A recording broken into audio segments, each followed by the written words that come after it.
रेलगाडीको झाडीमा म त परे मलेसियाको खाडीमा। मलेसिया पनि खाडी नै पर्छ होइन त। साला जिन्दगीले कहाँदेखि कहाँसम्म पुर्याउने रहेछ पत्तै नहुने गाइज, पत्तै नहुने, थाहै नहुने के।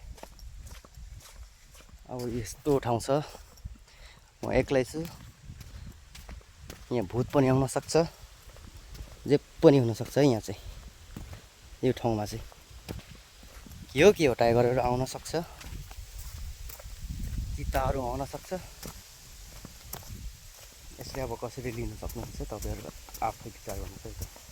यो चाहिँ कहाँ आउनुहुन्छ नि, मलेसिया है। मलेसियाको तेल गाडी के, पुरै तेल गाडीको बिचमा यो हाँस पालन गरेको, हाँस पालन पनि रहेको छ। यस हाँसहरू चाहिँ अब लाउने बेला भयो। के हाँसको खोर्जी यस्तो छ गाइज, हेर्न सक्नुहुन्छ गाइज। के गर्ने, हाम्रो हालत यस्तो भइसालेको छ गाइज।